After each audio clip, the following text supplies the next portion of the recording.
Comenzamos. Como bien ha dicho Enric, mi nombre es José Pedro Tarango, trabajo en Barcelona Activa, ayudando a las compañías a la obtención de financiación en sus diferentes modalidades. Financiación pública, financiación bancaria y financiación privada. Aquellos de vosotras y de vosotros que estéis valorando o que ya hayáis decidido que la inversión privada es la forma para financiar vuestro proyecto empresarial, os invitaría a estar familiarizados con la figura del inversor privado.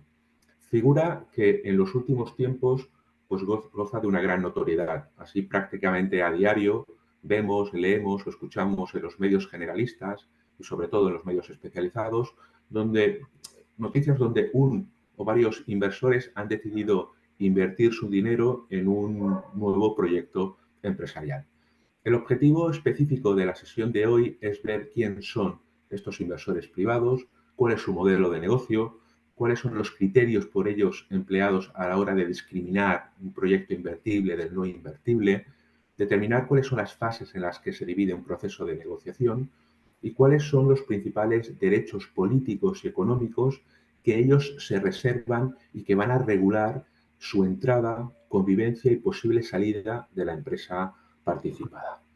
Para realizar esta sesión, permitidme presentaros a nuestro inversor, Ángel Caído de los Cielos, el cual responde perfectamente al perfil tipo de un inversor privado. Normalmente los inversores privados son emprendedores de éxito, empresarios, altos directivos, ejecutivos, profesionales independientes o simple ahorradores, que junto a su capacidad de inversión disponen de un conocimiento exhaustivo de uno o de dos o varios sectores económicos. Como sus compañeros de inversión, Ángel Caído de los Cielos decide invertir en empresas que demuestren disponer de un elevado potencial de crecimiento. Es decir, que en un corto espacio de tiempo, 5, 6 años, 7, tengan la capacidad de hacerse muy grande. Además, buscará empresas que se ubiquen en sectores que le son conocidos en base a su experiencia profesional y en base a su formación, y que se encuentren en las primeras fases de su ciclo de vida. También, idealmente, aunque ya no necesariamente, espera que la empresa se encuentre localizada en un lugar cercano a su lugar de residencia. Este último criterio de invertibilidad, la localización, era importante hace 10 años, apenas 5 años, pero con el desarrollo de los medios telemáticos ya no hay un problema en ejercer un control a distancia de la empresa participada. Así Ángel Caído de los Cielos bien puede decidir invertir en compañías más allá de su comunidad autónoma, incluso más allá de las fronteras de España. Mediante su incorporación, mediante su inyección económica a la compañía, Ángel Caído de los Cielos adquiere la condición de socio de la compañía, pero siempre en una posición minoritaria. No por cuanto que quiere que el proyecto siga perteneciendo a los emprendedores y que estos sientan suyo el proyecto, porque son ellos, los emprendedoras y las emprendedoras, las que van a crear valor con la gestión diaria del negocio. Ángel Caído de los Cielos lo que pretende es ayudar a la creación de valor, por cuanto que parte de ese valor le va a corresponder. Por tanto, Ángel Caído de los Cielos, como otro inversor de carácter financiero, va a aportar lo que se conoce con el nombre de las 4 Cs de la inversión privada. La primera de las Cs es obvia, es el capital. Son los recursos líquidos que Ángel Caído de los Cielos va a inyectar a la compañía y que debe permitir al grupo emprendedor alcanzar los nuevos hitos u objetivos que permitan que la compañía cierre una nueva ronda de inversión o que llegue a la autosostenibilidad o que, ¿por qué no?, llegue a una situación en la cual va a ser atractiva para que una tercera parte la compre. La segunda C es la del conocimiento. Como os comentaba antes, Ángel Caído de los Cielos normalmente va a invertir en proyectos empresariales que operen en sectores que le son conocidos en base a su experiencia laboral y formación. Por tanto, pueda poner a disposición del equipo emprendedor ese conocimiento que ayude a dicho equipo a tomar las mejores decisiones. La tercera C se corresponde a la credibilidad. La credibilidad que la presencia de Ángel caído de los cielos en la propiedad de la compañía puede otorgar ante terceras partes que entren en relación con la compañía, posibles stakeholders, como por ejemplo, pues bueno, convencer a un nuevo inversor, a un nuevo proveedor, a un nuevo cliente, a una entidad financiera o a una entidad pública financiadora. Y la cuarta C, pero no por ello menos importante, son los contactos que Ángel caído de los cielos puede poner a disposición del equipo emprendedor. Es decir, qué puertas puede llamar el equipo emprendedor con mayores probabilidades de que éstas se abran. Por tanto, llegado a este punto, podemos definir de forma clara y sencilla el modelo de negocio de un inversor de carácter financiero como Ángel caído de los cielos. Ángel que de los cielos va a invertir, insisto, su propio dinero en proyectos empresariales que demuestren disponer de un elevado potencial de crecimiento, que operen en sectores que le son conocidos y que se encuentren en fases tempranas de su ciclo de negocio y que idealmente, aunque no necesariamente, se encuentren localizadas en lugares cercanos a su lugar de residencia. ¿Y todo ello para qué finalidad? ¿Cuál es el objetivo? Pues como inversor financiero, lo que pretende Ángel Caído de los Cielos es apropiarse de la diferencia entre el precio de compra y el precio de venta. Apropiarse de la plusvalía generada entre la diferencia en el precio de entrada y precio de salida de la compañía. Por tanto, fijaros que al utilizar el verbo salir y el verbo vender, nos debemos plantear una pregunta de forma inmediata. ¿Cómo Ángel caído de los cielos podrá salir de la compañía? ¿Cómo podrá desinvertir? ¿Cómo podrá obtener liquidez a la inyección de capital que ha efectuado en la empresa participada? Pues bien, las respuestas a estas preguntas no son muchas. Una primera opción que tiene Ángel caído de los cielos para obtener liquidez de su inversión es ejerciendo la cláusula de pacto de recompra. En la gran mayoría de los pactos de socios y contratos de inversión se incluye la cláusula del pacto de recompra, en virtud de la cual, llegada una fecha determinada, sin que Ángel caído de los cielos haya podido salir de la compañía, será la propia compañía y el equipo emprendedor el que se verá obligado a comprarle su participación a un precio predeterminado, ya sea un precio fijo, por ejemplo, X veces la cantidad invertida, o a un precio indexado a una variable explicativa de la compañía. Por ejemplo, al valor de la participación negociado en la última ronda de inversión. Si esta ronda de inversión se hubiera producido hace más de 12 meses, pues el valor por participación negociado en aquella ronda más una tasa de actualización. O si esa ronda de inversión se hubiera producido hace más de 12 meses al precio medio de las transacciones realizadas en los últimos 12 meses sobre los títulos de la compañía. O en el peor de los casos, el Consejo de Administración nombrará una parte independiente que se encargue de valorar la compañía. Una segunda forma que tiene Ángel caído de los cielos de desinvertir de la compañía es en una nueva ronda de inversión. Las emprendedoras y los emprendedores que vais a una primera ronda, pues normalmente tenéis la mala costumbre de ir a una segunda, a una tercera o una cuarta para, insisto, llegar a la autosostenibilidad o a una posición donde seréis atractivo para que alguien os compre. Bien, en cada una de esas posteriores rondas de inversión, Ángel caído de los cielos encuentra una ventana de oportunidad para salir, aplicando el principio fundamental de los vagones de tren y de metro. Antes de entrar, dejen salir. Por tanto, Ángel caído de los cielos podrá vetar la entrada del nuevo inversor si éste no le compra toda su posición o parte de la posición que existe. Cuando en un medio generalista o en un medio especializado leemos, vemos, escuchamos que una compañía ha cerrado, por ejemplo, una ronda de 10 millones, debemos entender que existe la posibilidad de que no todo ese dinero, esos 10 millones, vayan a la cuenta corriente de la empresa. Así, por ejemplo, y me lo invento, 2 millones podrían ir a la recompra de las participaciones de Ángel caído de los cielos. Por tanto, insisto, los Ángel que de los cielos puede encontrar una desinversión cuando un inversor financiero de mayor poder económico entra suscribiendo una nueva ronda. Una tercera forma que tiene Ángel caído de los cielos de desvincularse de la compañía es que un socio estratégico, un socio industrial, compre normalmente toda la compañía o más del 50% de la propiedad de la misma. Son lo que se denominan compras por sinergias. Es decir, ese comprador industrial o estratégico compra la empresa hoy participada por Ángel Caído de los Cielos como un complemento a su portfolio actual de productos y servicios. Creo recordar, si no me falla la memoria, que Google desde su fundación ha comprado 256 empresas. Muchas veces la compra por parte de un socio estratégico industrial es el último paso, la última fase de un proyecto que va a sucesivas rondas. Una cuarta forma que tiene Ángel Caído de los Cielos de desvincularse, de obtener liquidez a su compañía, es por medio de una operación de stock buyback, donde es la propia compañía la que lanza una oferta de compra a Ángel Caído de los Cielos.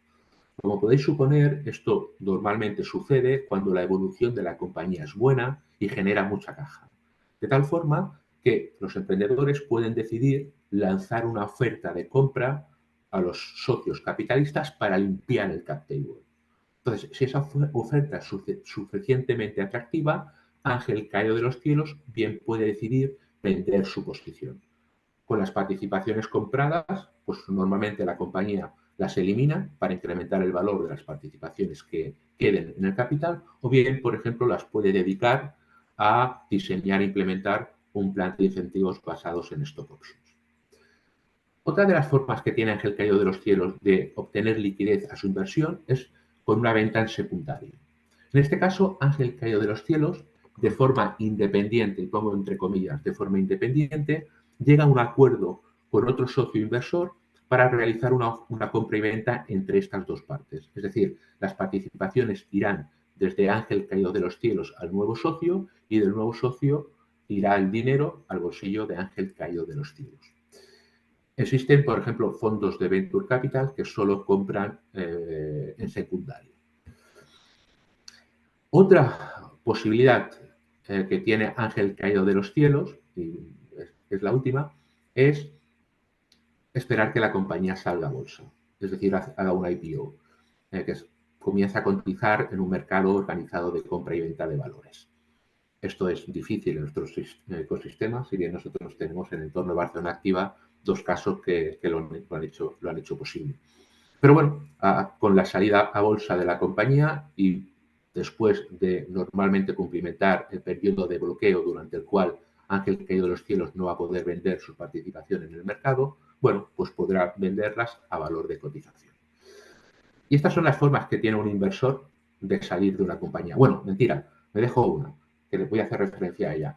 Y existe una última forma de desvincularse de un proyecto, que es mediante el ejercicio de una opción put, de una opción de venta. Normalmente, Ángel Caído de los Cielos se va a reservar por contrato de inversión y pacto de socios el derecho de ejercitar una opción put, una opción de venta.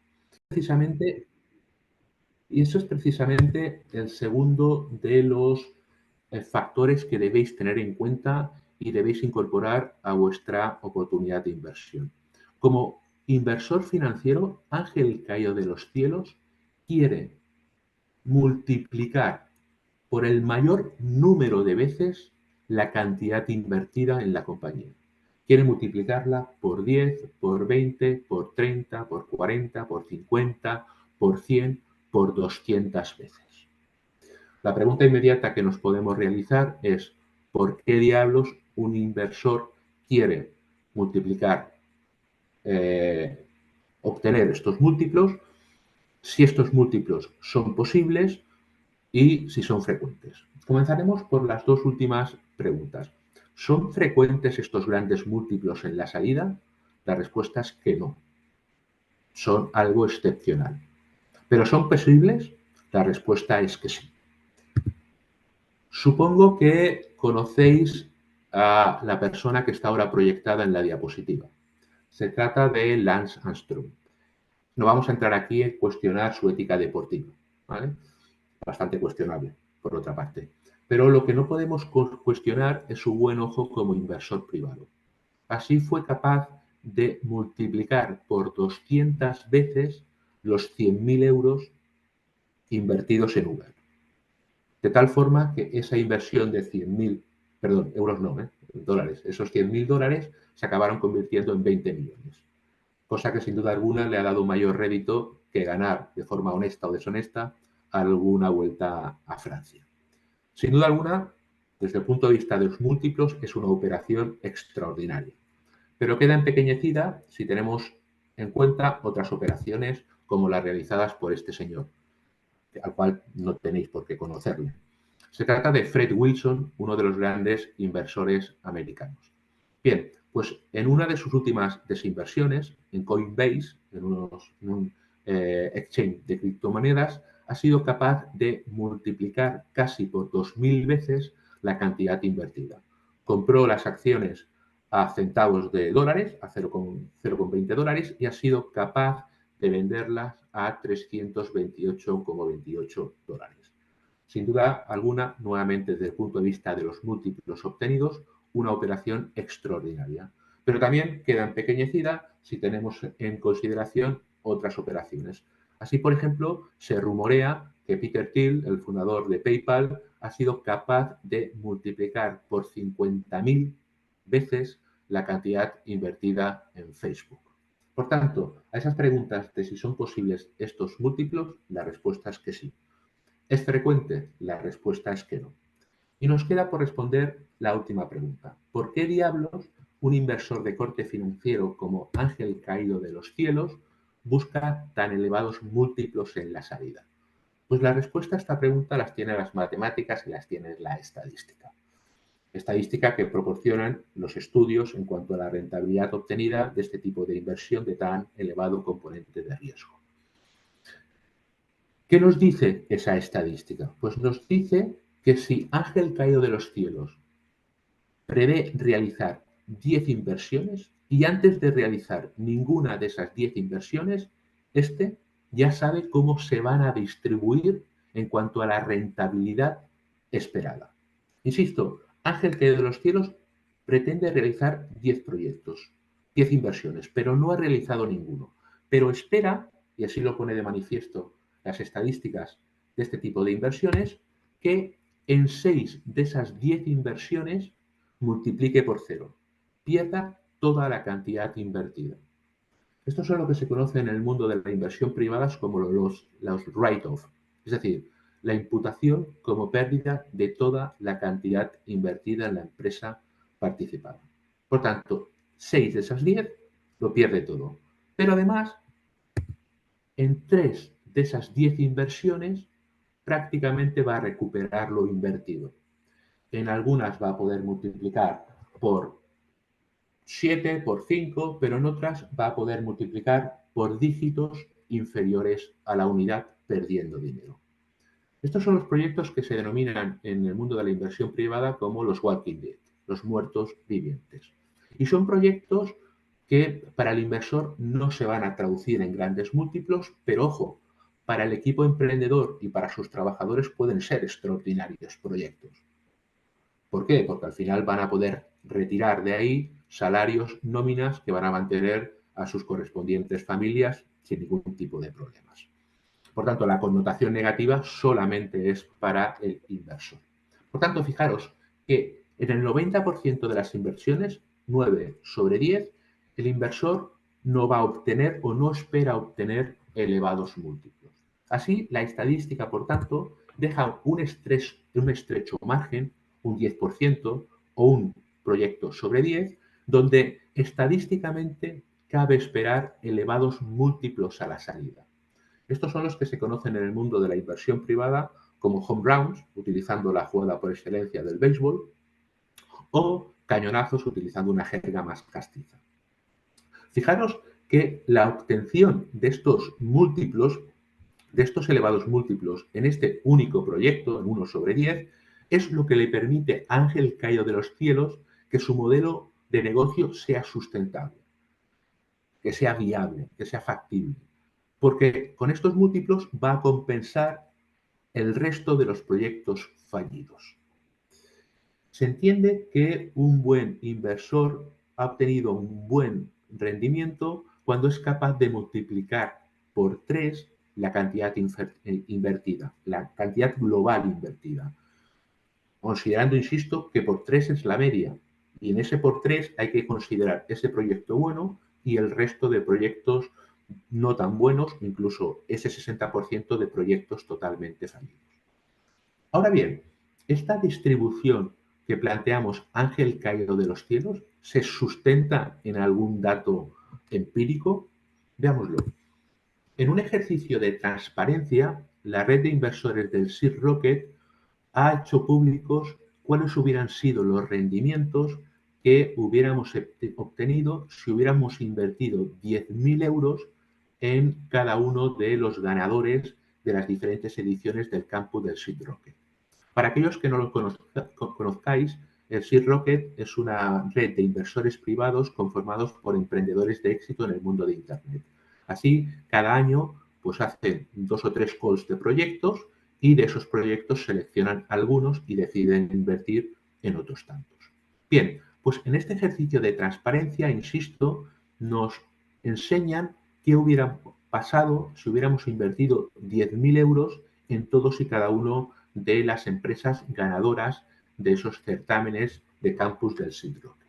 Así, por ejemplo, si hubiéramos invertido 10.000 euros en Deport Village, hubiéramos sido capaz de multiplicar por 113. Hubiéramos convertido esos 10.000 euros en 1.030.000 euros.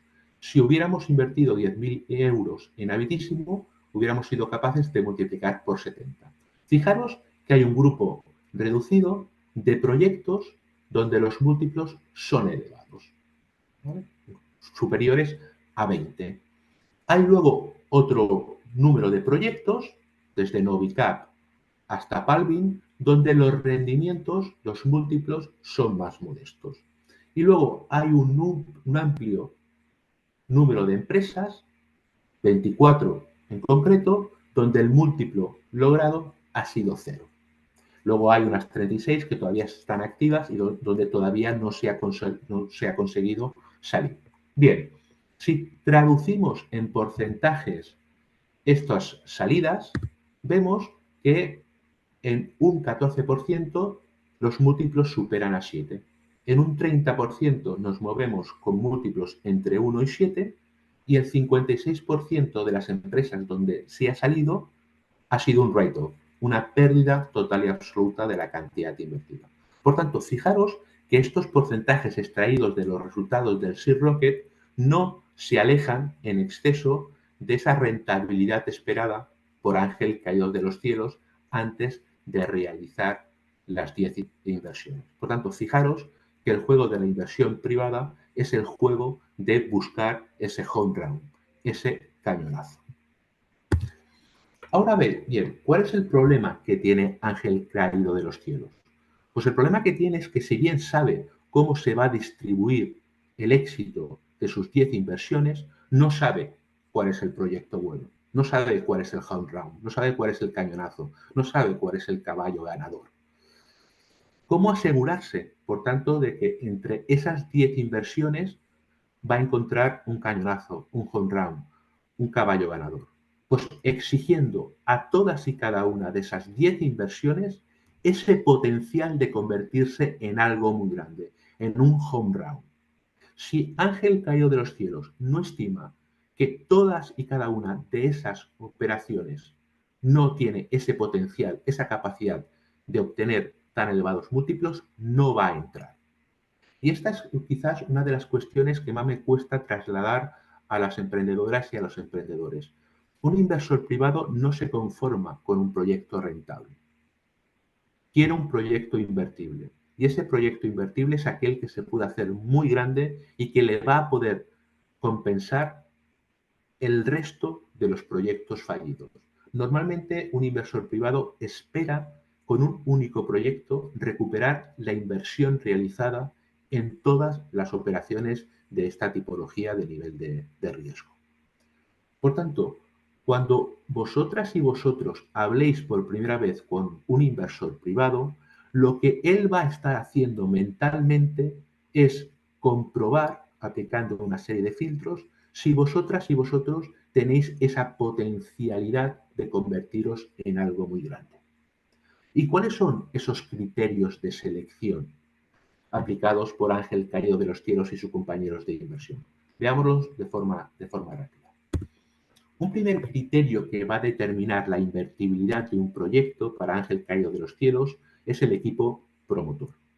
Es decir, cuáles son las características empresariales,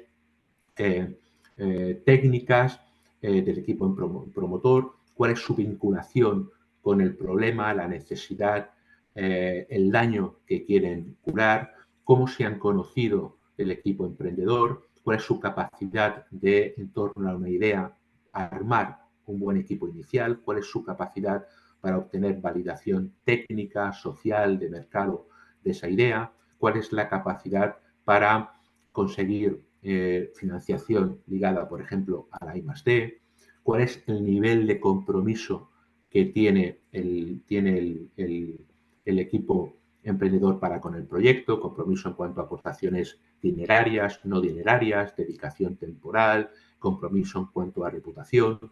Insisto, el equipo promotor es un criterio clave de la invertibilidad. Máximo si tenemos en cuenta que en fases iniciales un inversor como Ángel Caído de los Cielos invierte en jinetes, invierte en amazonas, en pilotos o en patrones y no invierte en caballos, en escuderías o en embarcaciones. Esto no quita, lógicamente, para que el caballo, el coche o la embarcación sean buenos. Pero el equipo promotor, el equipo emprendedor es esencial. El segundo criterio que va a determinar la invertibilidad para un inversor como Ángel Caído de los Cielos es el binomio problema-solución. Es decir, cuál es el problema que el equipo emprendedor quiere solucionar, cuál es la necesidad que quiere satisfacer o cuál es el daño detectado que quiere curar. ¿Cuál es la importancia de solucionar, de satisfacer o de curar dicho problema?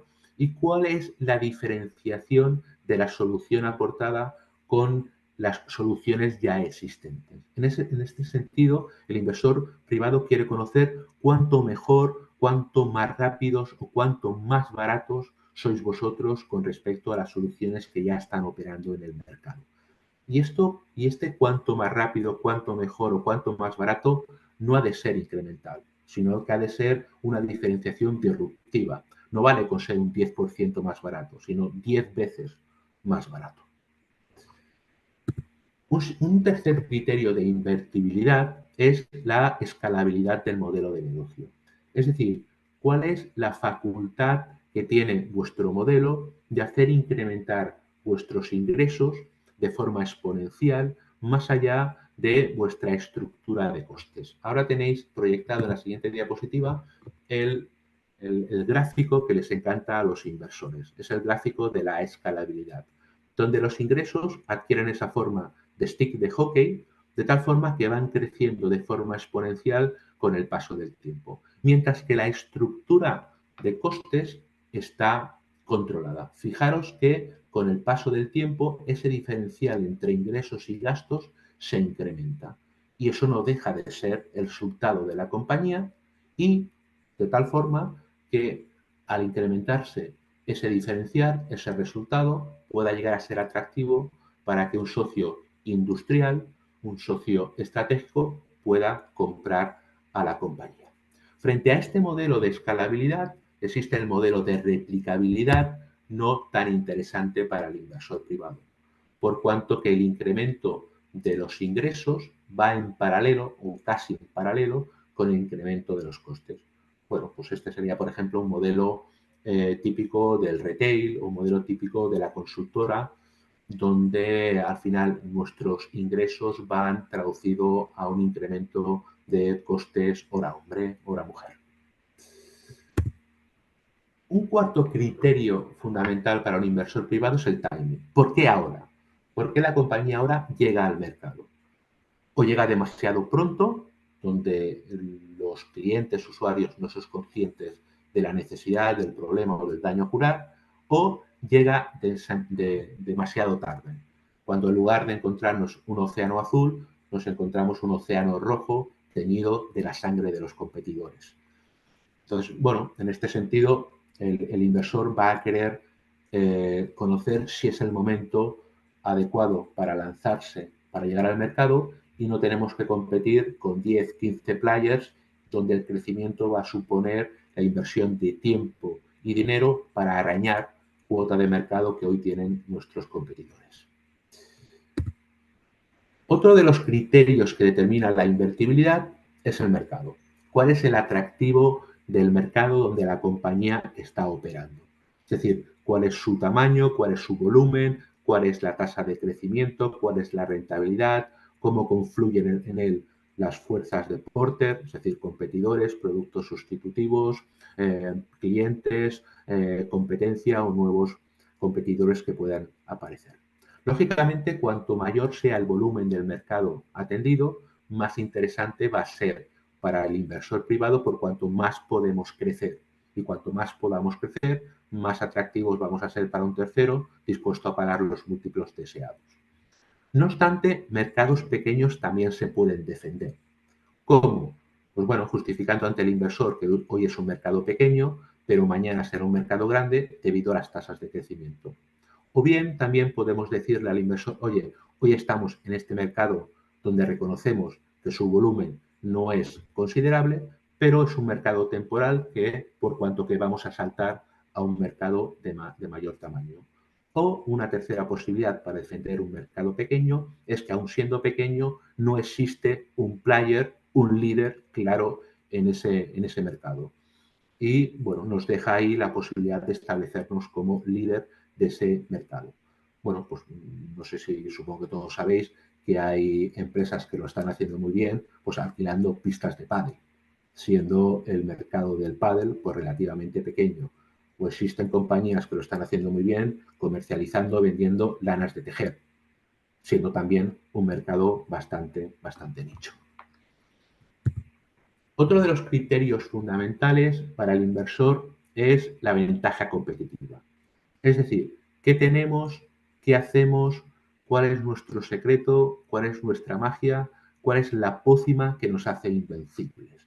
Y que va a evitar que nuestra competencia replique nuestra diferenciación a corto y medio plazo. Es decir, ¿cuáles son las barreras que nosotros podemos establecer que limiten la acción y reacción de la competencia?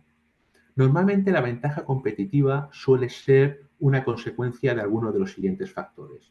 Primero, el equipo emprendedor, quizás sea la única ventaja competitiva no replicable por nuestra competencia. Una segunda fuente de origen de la ventaja competitiva es la tecnología que empleamos. Una tercera sería las diferentes modalidades de propiedad intelectual, patentes, secreto industrial, derechos de autor, etc. Una cuarta fuente sería acuerdos en exclusiva con diferentes eslabones de la cadena de valor, proveedores, clientes. Otra fuente de ventajas competitivas sería generar efectos de red. La demanda genera oferta, la oferta genera demanda. Tipo Uber, tipo Airbnb, etc. También un origen de la ventaja competitiva bien pudiera ser la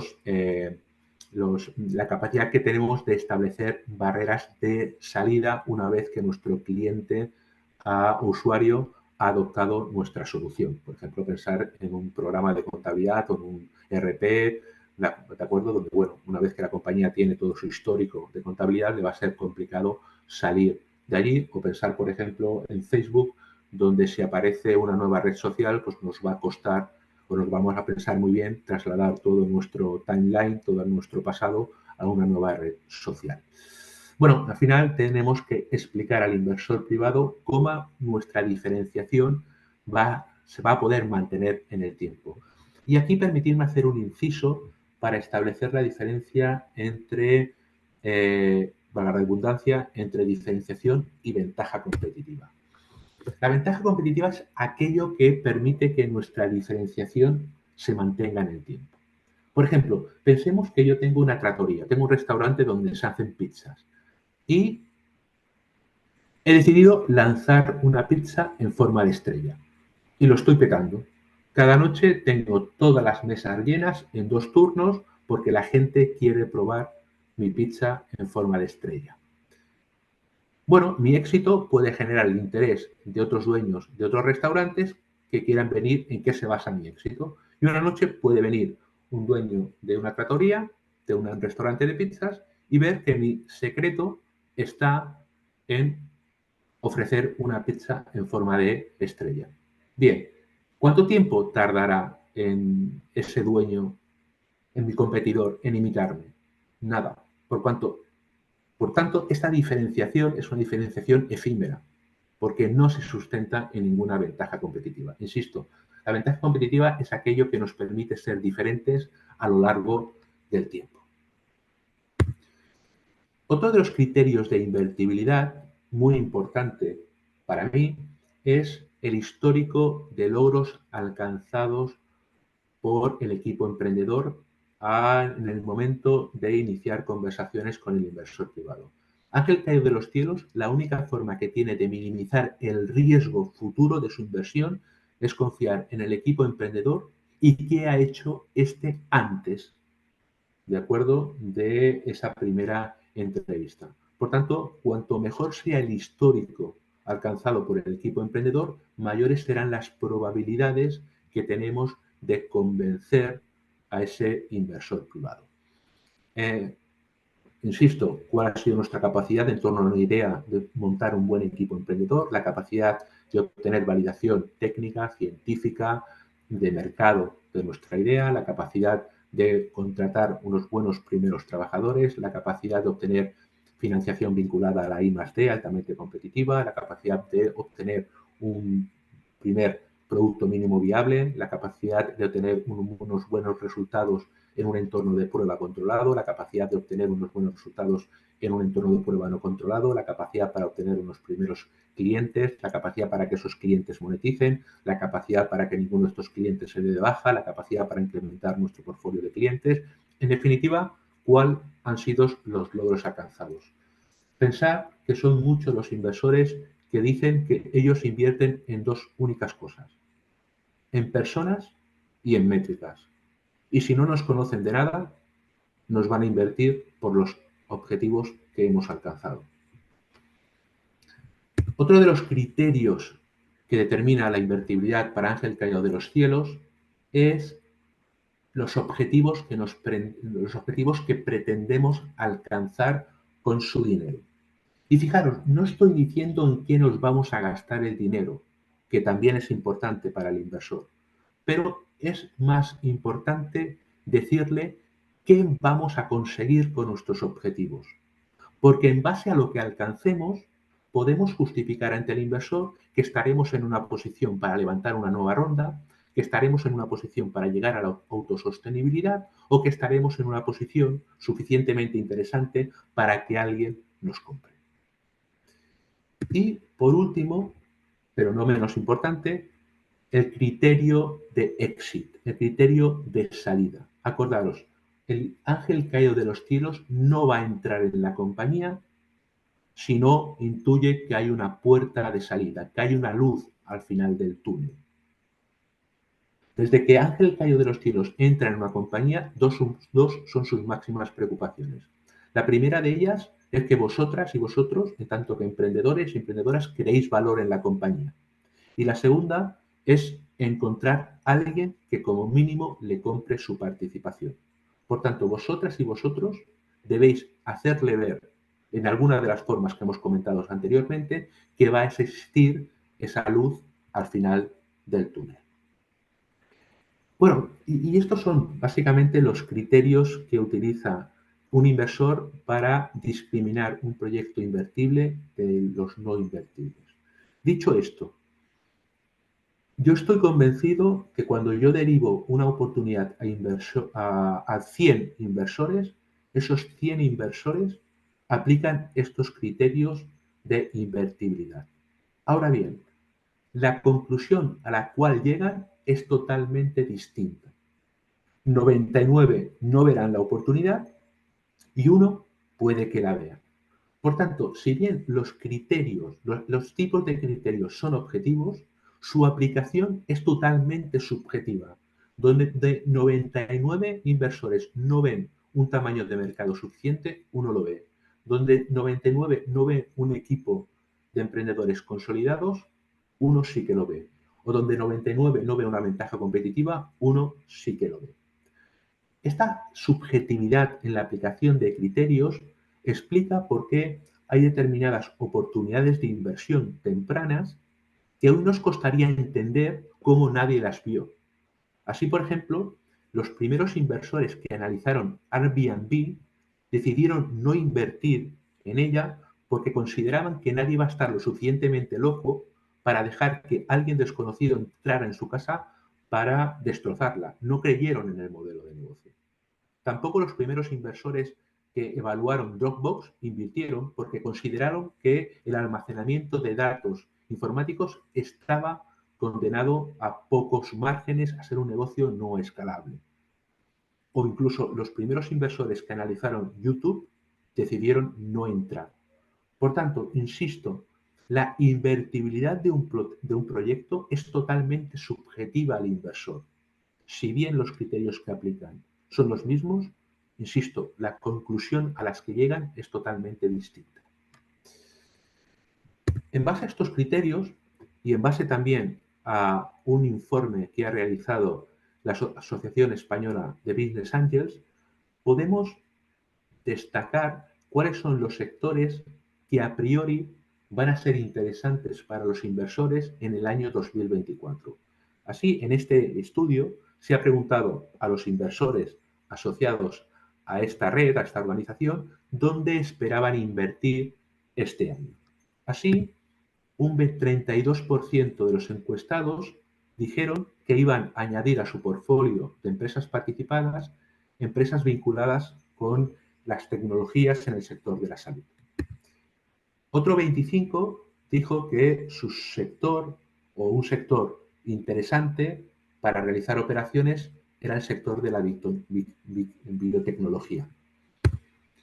Otros consideraban que iban a hacer algún tipo de operación en el sector aeroespacial. Una cosa, advierto que el porcentaje no suma 100, por cuanto que más de un inversor puede hacer más de una operación. Un 20% manifestó interés en invertir en el sector del fintech y el insurtech. Un 16% estaba a priori atraído por el sector avícola, aplicado a las nuevas tecnologías, y el sector foodtech.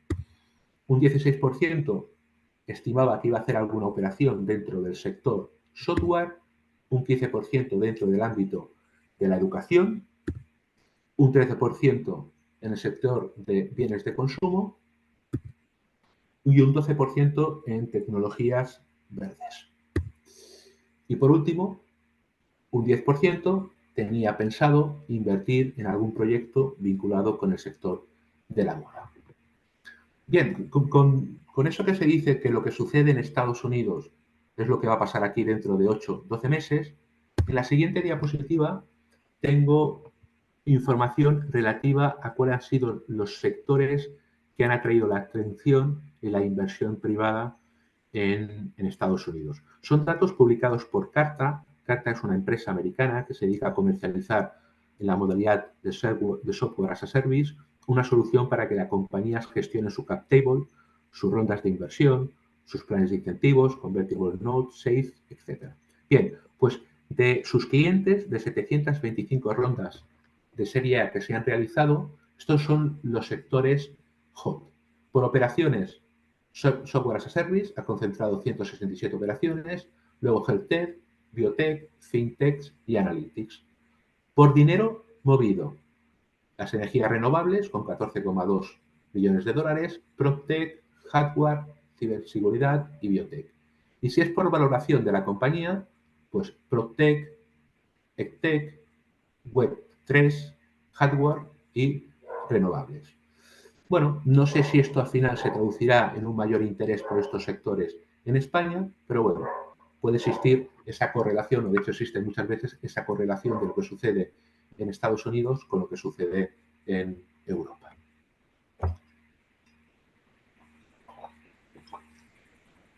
Bien, de lo comentado hasta aquí, es muy posible que alguno de vosotras y de vosotros ya hayáis desestimado la inversión privada como la forma de financiar vuestro proyecto empresarial. En cambio, otros persistáis en esta vía, en esta posibilidad. Bien, ¿Cuál es el proceso a seguir para intentar convencer a un inversor y que entre en nuestro cap table, en nuestro capital?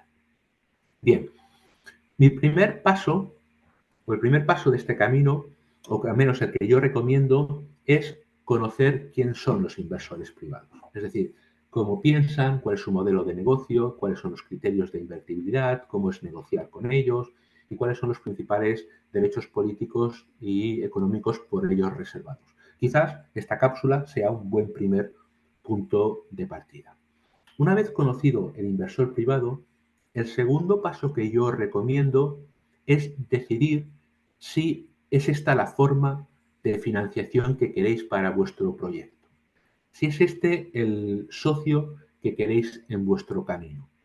Y normalmente esto supone responder al dilema del emprendedor que ha planteado un profesor de Harvard, Noam Wiseman, que corresponde a la pregunta, oye, ¿qué quiero ser? ¿Rey, reina o rico o rica? Y este es el dilema que cada uno de vosotros debéis plantearos, insisto, si pensáis acceder a la inversión privada.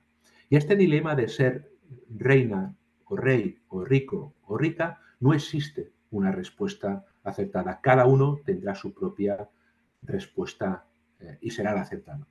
Lo que sí que nos dice este profesor de Harvard es que en función de esta respuesta puede que el camino que elijamos no sea el correcto. Así, difícilmente podré ser reina o rey si decido ir por el camino de la inversión privada. Por cuanto que luego veremos que la entrada de un inversor va a suponer para él la reserva de unos derechos políticos y económicos que van a socavar, que van a reducir vuestro reinado, ¿vale? Vuestro poder de decisión. Por tanto, quizás podré ser rico si voy de la mano de un inversor privado, pero con toda probabilidad no podré ser ni rey ni reina. Por tanto, conocido el inversor privado y habiendo respuesto a este dilema con la respuesta de ser rico, el tercer de los pasos que yo recomiendo realizar es si puedo llegar a tener un proyecto que sea atractivo, un proyecto invertible. Y para ello, bueno, tendré que valorarlo en función de estos criterios de selección que acabamos de ver aplicados por Ángel Cayo de los Cielos. Con todo ello, el cuarto paso sería decidir el momento en el cual voy a buscar al inversor privado. Y aquí todo el mundo dirá, joder, pues Tarango, la respuesta es clara, voy a ir a buscar al inversor privado cuando necesito la pasta.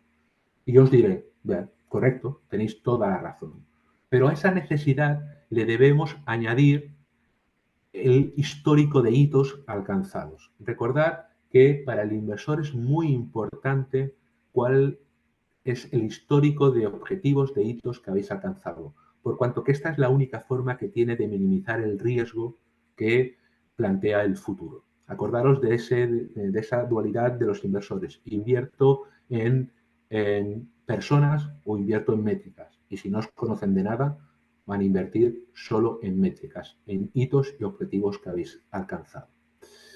Bien, decidido el momento, mi siguiente recomendación es que comencéis a elaborar la documentación que un inversor os va a pedir a lo largo del proceso de análisis.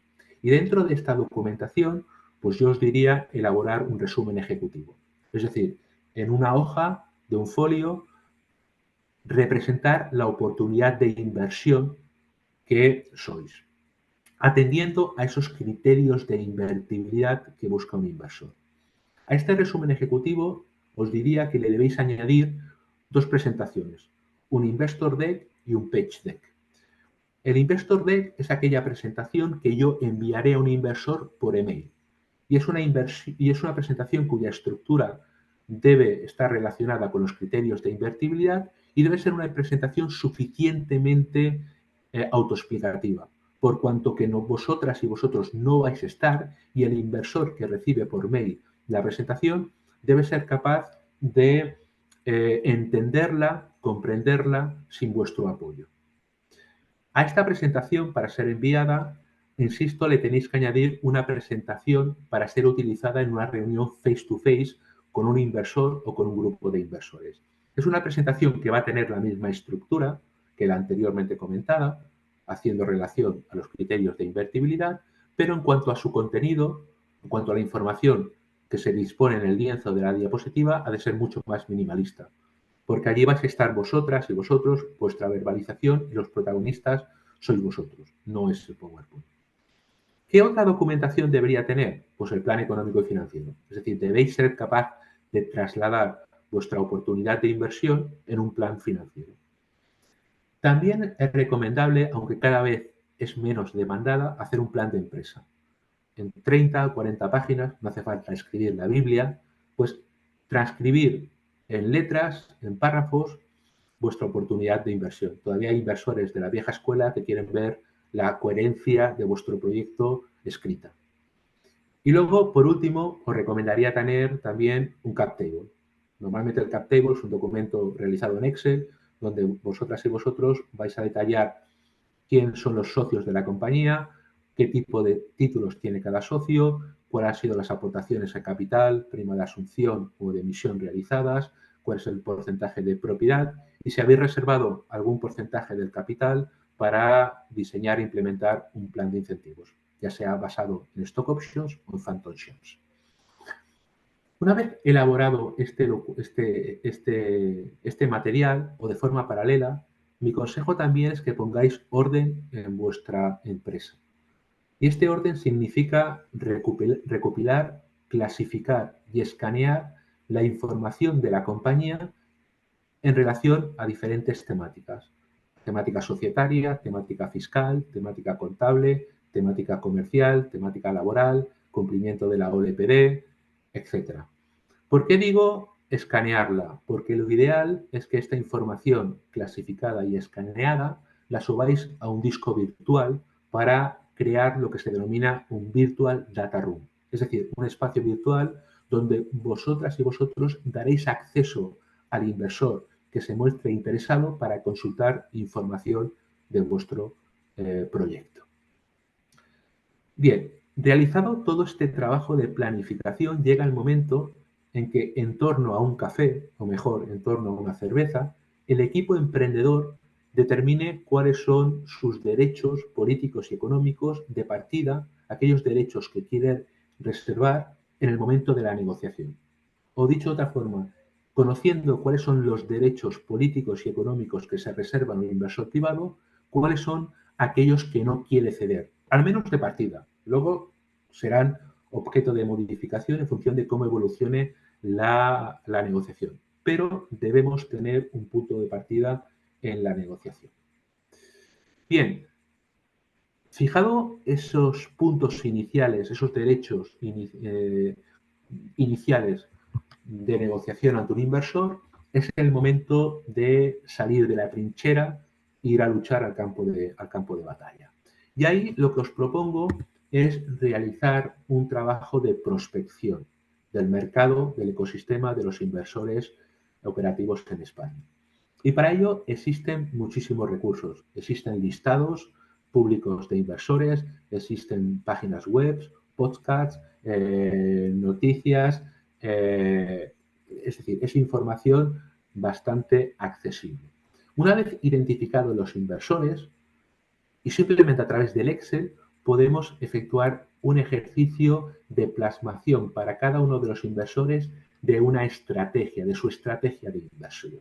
Así, para cada uno de estos basta conocer cuál va a ser la fase en la que inviertan, cuál va a ser el importe que invierten, en qué sectores invierten, cuál es la geografía donde invierten. Pues bueno, hay inversores que invierten en toda la geografía española, excepto en Barcelona y en Madrid. Y hay otros que solamente invierten en Barcelona y en Madrid. Hay otros que no invierten en el extranjero, invierten en la península ibérica. Luego hay que conocer de esos inversores si tienen algún proyecto que entra en competencia directa con vuestro. Entonces, difícilmente un inversor va a entrar en vosotros por cuanto que ya ha decidido dentro de ese sector cuál es el caballo ganador. Y por último, es muy recomendable conocer cuál es la fecha de la última inversión para conocer si es un inversor activo o no activo. Bien, una vez realizado este trabajo de prospección, mi siguiente recomendación es que los clasifiquéis en 3 grupos. En un primer momento, clasificar aquellos inversores donde no existe ningún tipo de coincidencia entre su tesis de inversión y la oportunidad de inversión que representéis. Luego, un segundo grupo donde, si bien el encaje no es perfecto, sí que existen puntos en común entre su tesis y vuestra oportunidad. Y por último, aquellos inversores donde existe un completo fit, una completa adecuación entre su tesis y vuestra oportunidad de inversión. ¿Por qué esta diferenciación?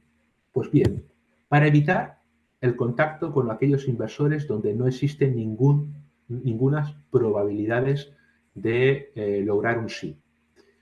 Y dirigirme en primer lugar a aquellos inversores donde los que, si bien no existe un encaje perfecto, existe alguna posibilidad. ¿Y por qué comenzar por aquí?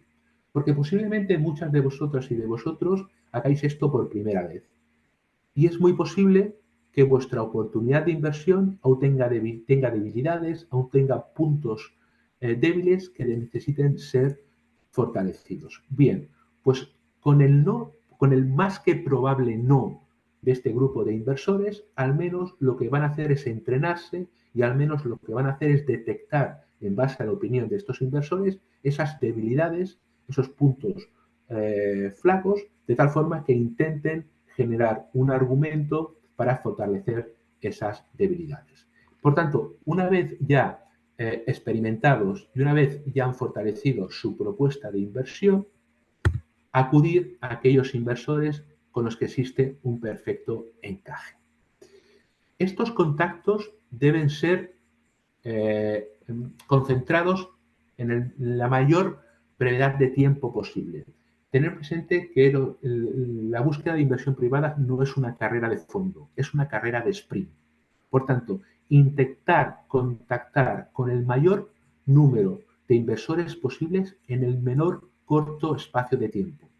De esta forma, lo que irán es que se vayan produciendo en paralelo todas las fases del proceso de negociación. Es decir, que en el momento de la emisión de un posible term sheet, de un borrador de un acuerdo de inversión, nos podamos encontrar con la emisión paralela de 2 o 3 term sheet.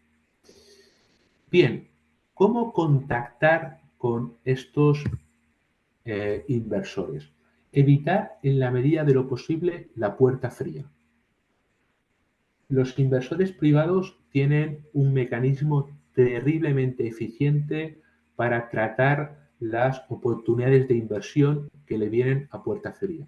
Y es tal y como le llega el email a su bandeja de entrada, lo desplazan a la papelera. ¿De acuerdo? Por tanto, intentar que vuestra oportunidad de inversión le llegue a través de alguien conocido. Por ejemplo, algún emprendedor que le haya hecho ganar dinero, algún emprendedor que, si bien no le ha hecho ganar dinero, sí que mereció su apoyo en un momento determinado, intentar llegar a través de un emprendedora en el cual ella esté confiando, en definitiva, intentar llegar a ese inversor a través de alguien que incite a ese inversor a abrir el fichero anexado en el email. ¿Vale? Recordad que a través de LinkedIn estamos a 6 contactos de la persona con la cual queremos contactar. ¿De acuerdo? ¿Qué información le tenemos que hacer llegar? Pues una información sensible, perdón, no sensible, a la par que fácilmente digerible, ¿vale? Fácilmente asimilable. Que el inversor, invirtiendo 2 minutos, 3 minutos a lo sumo, sea capaz de discernir si podemos ser una oportunidad de inversión o no. Normalmente, la información que deberíamos enviarle sería ese resumen ejecutivo o ese investor deck, esa presentación para ser enviada por email. Con el envío de ese resumen ejecutivo, de esa presentación autoexplicativa, comenzaría el proceso de negociación para un inversor. Entonces, una vez recibido recibido el resumen ejecutivo o la presentación autoexplicativa, el inversor privado la va a leer. Insisto, no va a invertir más de 2 minutos, 2 minutos y medio, 3 minutos si somos capaces de generar interés con los primeros slides. Se estima que de las 100 resúmenes ejecutivos o 100 presentaciones recibidas por un inversor privado, 90 quedan desestimadas a través de una simple lectura. No hay un estudio en profundidad. Por tanto, el hecho de que el inversor lo desestime obedece fundamentalmente a que le hemos hecho llegar una oportunidad de inversión que no se adecua a su estrategia, a su tesis de inversión, hemos hecho mal el trabajo de prospección de los inversores, o bien, aún que se adecue nuestra oportunidad a su tesis, no hemos conseguido pasar el filtro de la aplicación de los criterios de invertibilidad.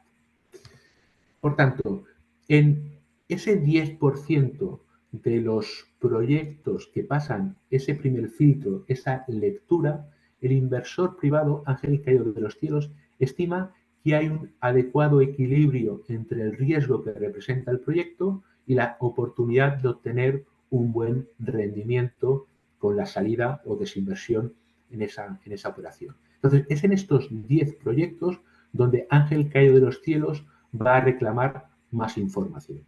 Bien puede ser el plan financiero, bien puede ser el plan de empresa, o cada vez más esta demanda de información adicional es sustituida por unas primeras entrevistas, por un primer toma de contacto con el inversor privado. Así vamos a tener pues 30, 45 minutos para que podamos profundizar en la oportunidad de inversión que representemos. En este caso, los motivos de rechazo del inversor pueden ser de toda índole, de todo tipo, de toda naturaleza. Máximo si tenemos en cuenta que el inversor privado, sobre todo el inversor europeo, y quizás es la principal diferencia con respecto al inversor norteamericano, el inversor europeo busca razones para no invertir antes que razones para invertir. Prefiere dejar pasar un tren si estima que hay alguna probabilidad que no llegue a la estación de destino, que descarrile antes de esa última estación. Así, se estima que de las 100 propuestas recibidas por un inversor privado, como ángel caído de los cielos, en un 3% de ellas encuentra suficientes razones para iniciar verdaderamente el proceso de negociación. Hasta ahora, con suerte, habéis tomado alguna cerveza o habéis tomado algún café, pero no habéis comenzado a negociar con un inversor privado. Comenzáis a negociar con un inversor privado cuando se pone sobre la mesa el primer borrador del term sheet. El term sheet o acuerdo preliminar es aquel documento no binding, de no obligado cumplimiento por ninguna de las partes, donde se intentan anticipar cuáles van a ser las cláusulas definitivas del pacto de socios y contrato de inversión. Por tanto, aquí las rupturas de la negociación puede obedecer o bien a que ha aparecido algún hecho significativo no puesto de manifiesto en las etapas anteriores, o bien porque las partes no se ponen de acuerdo en la reserva de un derecho de alguna de las partes. Oye, pues no nos ponemos de acuerdo en la valoración, no nos ponemos de acuerdo en el establecimiento o no de una liquidación preferente, de una cláusula antidilución. No nos ponemos de acuerdo en la designación del Consejo de Administración. Bueno, pues aquí rompemos la negociación, insisto, porque no nos ponemos de acuerdo en esas reglas de juego que van a regular la entrada, convivencia y posterior salida del inversor. Si nos ponemos de acuerdo en este borrador de pacto de socios, contrato de inversión, este acuerdo se firmará y se establecerá en este momento un acuerdo de confidencialidad donde las partes quedan obligadas al secreto sobre el acuerdo y se hable un periodo de exclusividad donde el emprendedor, la emprendedora no va a poder efectuar shopping, no va a poder ir a buscar nuevos inversores. ¿Por qué? Porque abrimos un periodo donde el inversor va a verificar que todo lo que el emprendedor y emprendedora ha dicho es cierto. se inicia el proceso denominado due diligence, es decir, actuación con la debida diligencia. Y en este caso, un experto nombrado por el inversor y pagado normalmente hasta una cierta cantidad por los emprendedores, se va a encargar de verificar que todo lo que ha dicho la compañía, los emprendedores, es cierto. Y es en este momento donde le vamos a hacer o le vamos a permitir el acceso a ese virtual data room, el acceso a esa información clasificada por las diferentes materias relativas a la compañía. ¿Cuál es el grado de profundidad de este análisis? Pues depende de la fase, la complejidad y el tamaño de la compañía. En fases iniciales, pues cabe esperar que este proceso de análisis no se extienda en el tiempo y no sea costoso. De este proceso de actuación con debida diligencia puede derivarse diferentes resultados. Oye, pues que este análisis no ponga ninguna salvedad manifiesta, de tal forma que ese borrador de acuerdo se acabe materializando en el acuerdo de inversión definitivo. O que esta actuación, este análisis revele alguna salvedad algo significativa. En este caso, se establecerá qué ocurrirá si no se soluciona esa cuestión, cuál es el coste de solucionarla y cuál es el tiempo estimado para solucionar esa salvedad. Pero también la due diligence puede poner de manifiesto una salvedad no corregible. Y en este caso, dará pie para que la negociación se rompa. Si la due diligence no ha puesto de manifiesto algún hecho no solucionable, ese term sheet, ese borrador de contrato, se acabará materializando en el definitivo pacto de socios, contrato de inversión. Se estima que menos del 1% de las oportunidades de inversión recibidas por un inversor se acaba materializando en un contrato de inversión y pacto de socios. Este contrato de socios, este pacto de inversión, es el documento que ya obliga a las partes. Y es el documento donde se especifican los derechos otorgados a cada una de las partes y que van a regir la entrada, convivencia y salida del inversor de la empresa participada. Antes de ver cuáles son las principales cláusulas, permitidme algunos datos significativos extraídos del informe emitido por DocuSense sobre características del proceso de negociación. Así, los datos revelan que se tardan 16 semanas en cerrar un acuerdo, que el tiempo invertido por el inversor en una primera revisión del Investor Deck no llega a los 2 minutos, que ese Investor Deck normalmente está conformado por 15 diapositivas y que son necesarios 66 contactos para conseguir unas 38 reuniones. Pero ojo, estos son datos extraídos de un ámbito fuera de España.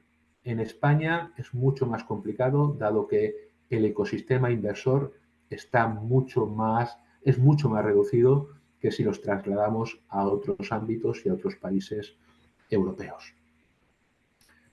Bien, entramos ya en la última parte de mi charla y es donde quiero hacer referencia de forma breve a cuáles son los principales derechos y cláusulas incluidos en un pacto de socios. En este sentido, siempre digo que el mejor pacto de socios y contrato de inversión es aquel que se firma y que se guarda en un cajón y de ahí no vuelve a sacarse nunca. No obstante, a pesar de ello, lo que debéis considerar es que un pacto de socios es un documento que obliga a todas las partes intervinientes. Y en ese contrato, en ese pacto de socios, se van a incluir, insisto, las reglas de juego para todas las partes implicadas. Estas reglas de juego se traducen en unas cláusulas. Y estas cláusulas tienen dos grandes tipologías. Por un lado tenemos las cláusulas de carácter económico y por el otro las cláusulas de carácter político. Las cláusulas de carácter económico son aquellas cláusulas que intentan asegurar en la medida de lo posible un retorno, una rentabilidad para Ángel caído de los cielos. Y también intentan asegurarle para Ángel caído de los cielos la posibilidad de desinvertir, de salirse de la compañía. Acordaros que Ángel caído de los cielos está y entra para salir. Las cláusulas de carácter político básicamente lo que intentan determinar es cómo se compone el Consejo de Administración y cómo se toman las decisiones en los principales órganos rectores de la sociedad, el propio Consejo de Administración, pero también cómo se toman las decisiones en la Junta General de Accionistas y de Partícipes. Veamos alguna de estas cláusulas. Normalmente, una vez identificadas las partes intervinientes en el contrato de inversión y pacto de socios, las primeras cláusulas hacen referencia a cómo se va a estructurar la operación de inversión, cómo va a aterrizar, cómo va a desembarcar el inversor en la compañía. Así, básicamente, se va a establecer cuál es el cap table inicial. En este caso, y a modo de ejemplo, tenemos un cap table conformado por dos emprendedores, donde cada uno de los emprendedores ha suscrito 1.500 participaciones de un valor nominal, valor que figura en nuestras escrituras, de 1 euro. De tal forma que cada uno de ellos ha aportado 1.500 euros en forma de capital. Dado que cada uno de ellos tiene 1.500 participaciones sobre un total de 3.000, cada uno de ellos tiene el 50% de la compañía. Bien, en el pacto de socios, el contrato de inversión, vamos a regular cómo se estructura dicha operación de inversión. Así vamos a especificar cuál es la cantidad solicitada y comprometida por el inversor, en este caso 200.000 euros, y cuál es el valor acordado de la compañía antes de la entrada del inversor, es decir, el valor pre-money de la compañía. En este caso, 800.000 euros. Estas dos son las dos cuestiones dentro de las más importantes que vais a tener que negociar con el inversor. La cantidad solicitada, justificada por el plan financiero, y el valor pre-money, pues fruto posiblemente de la oferta y la demanda. Con la cantidad solicitada y el valor pre-money, fijamos el valor post-money, que es la suma de la cantidad más el valor pre-money, es decir, el valor de la compañía una vez entrado el inversor. En este caso, 200 más 800.000 euros da lugar a que el valor post-money de la compañía sea 1.000.000 de euros.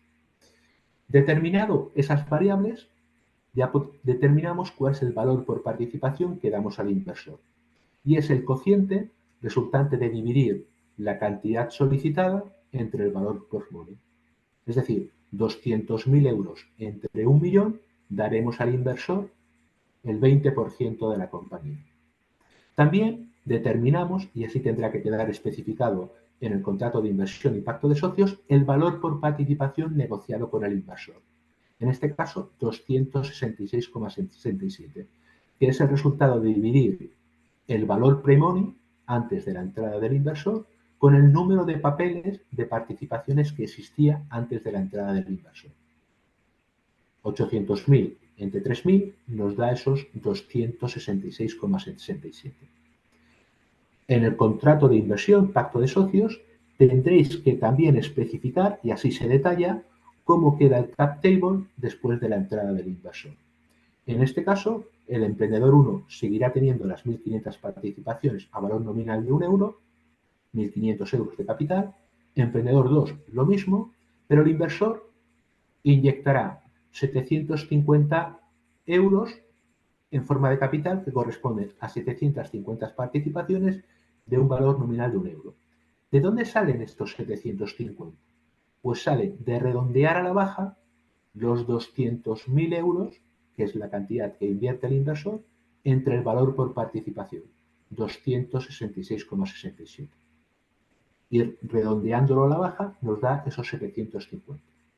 De tal forma que ahora el capital de la compañía queda conformado por 3.750 participación de un valor de 1 euro, con lo cual el capital escriturado será de 3.750. Pero alguien me dirá, coño, Tarango, pero el inversor ha puesto 200.000 euros.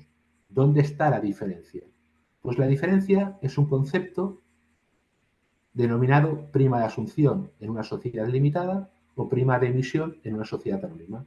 Y será aquel sobreprecio que hemos hecho pagar al inversor por adquirir la condición de socio. Es decir, 750 papeles multiplicados por 266,67 menos 1. Es decir, fijaros que la prima, ese sobreprecio que hemos hecho pagar al inversor, son 265,67 euros, porque está comprando una participación cuyo valor es 1 euro, pero está desembolsando 266,67. Por tanto, nuestra prima de asunción es de 199.250 euros. Pues bueno, aquí tenemos un ejemplo que deberemos traducir en palabras y en número y que normalmente será de las primeras cláusulas que encontremos en un pacto de socios. La estructura de la operación puede estar sujeta a la consecución de unos hitos, de unos objetivos, de unos milestones. Así, por ejemplo, si no alcanzamos determinados hitos, el inversor tendrá diferentes opciones. Se podrá retirar de la compañía. Normalmente esto no sucede, es muy, muy extraño que un inversor no cumpla con su obligación. O bien podrá reducir la cantidad comprometida por cuanto que esa cantidad se ha diseñado para que entre en la compañía de forma secuencial en función de la consecución de unos hitos. También es raro, ¿vale? O es menos frecuente. Lo más frecuente es ligar la no consecución de estos hitos a la obtención de unos mejores derechos por parte del inversor. Imaginad, por ejemplo, que si la compañía no obtiene el permiso de la FDA para un determinado fármaco, pues la valoración de la compañía no es la que hemos negociado, sino que se reduce bastante, con lo cual la participación del inversor se incrementa. Por tanto, podemos ligar esa estructura de operación de inversión, insisto, a la consecución de unos objetivos. También otra de las cláusulas que nos encontramos en un pacto de socios contrato de inversión es reconocer el derecho a los socios actuales de acudir a nuevas rondas de inversión, con el objeto de no sufrir la dilución que provoca la nueva entrada de un socio. Con la emisión de nuevas participaciones, los socios actuales pierden peso. Su porcentaje de propiedad se ve disminuido. Bien, pues reconocemos por pacto de socios, contrato de inversión, que los socios actuales tienen el derecho de comprar como mínimo el mismo porcentaje de la nueva ronda de inversión. Sí que es cierto que en España, por defecto, nuestra ley ya concede este derecho a los socios. En otras jurisdicciones, en otros países, no se reconoce este derecho, por lo cual es una cláusula que los inversores luchan bastante por incluir. En nuestro país, su inclusión obedece más a un hecho de reforzar el derecho ya reconocido por nuestra ley. Otro de las cláusulas que sí o sí os vais a encontrar en un pacto de inversión celebrado con Ángel Caído de los Cielos es el drag along. Y es el derecho que asiste al socio minoritario, socio inversor, de arrastrar a la venta al resto de los socios para completar una oferta de compra por él recibida. Es decir, es aquel derecho que protege al inversor, al socio minoritario, del bloqueo ante una venta ejercido por el resto de los socios. Imaginar, por ejemplo, que Ángel Caído de los Cielos recibe una oferta de compra por el 51, 60% o el 100% de la compañía. Bien, pues en el ejercicio de esta cláusula, Ángel Caído de los Cielos tendría el derecho de arrastrar al resto de los socios, aunque se opusieran, para completar ese mandato de compra. Lógicamente, esta cláusula, en su redacción más salvaje, pues puede ser bastante dañina para el equipo emprendedor. De tal forma que existen formas de protegerlas, con establecer periodos de bloqueo, de lockups. Así, por ejemplo, esa redacción salvaje de la cláusula del drag along se podría matizar diciendo que no se podrá ejercer ese derecho de arrastre durante los primeros años, o no se podrá ejercer ese derecho de arrastre a no ser que la oferta de compra sea por un determinado valor de la compañía o por un determinado valor por participación. Es decir, intentamos proteger a la compañía de ofertas, entre comillas, hostiles o fuera de un periodo lógico de tiempo en el cual la compañía haya aumentado la valoración. Si el drag along va a existir en el pacto de socios firmado con Ángel Caído de los Cielos, otra de las cláusulas que inevitablemente nos vamos a encontrar es el tag along. Si el drag along era la cláusula de arrastre, el tag along es el derecho de acompañamiento.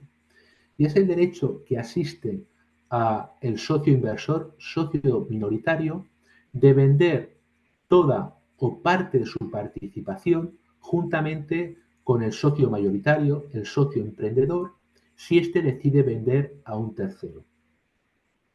Es decir, ante esa oferta de compra recibida por el emprendedor, el socio inversor tiene el derecho de vender toda o parte de su posición.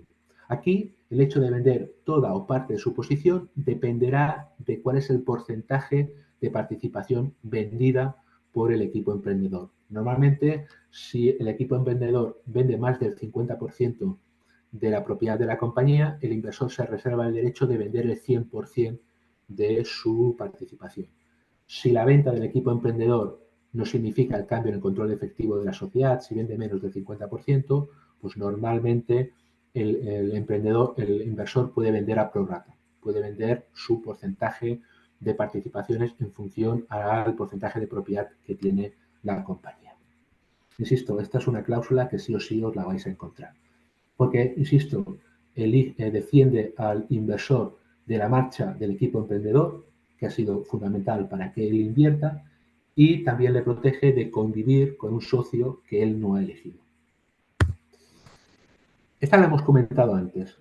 Acordaros que una forma que tiene el inversor, Ángel Caído de los Cielos, de salir de la compañía es mediante el ejercicio de la opción de recompra. Así la empresa se ve obligada a comprarle su participación a un precio fijado o acordado, llegado una fecha si Ángel Caído de los Cielos no ha logrado desinvertir antes. Esta cláusula de recompra se suele acompañar de la cláusula de mejor fortuna.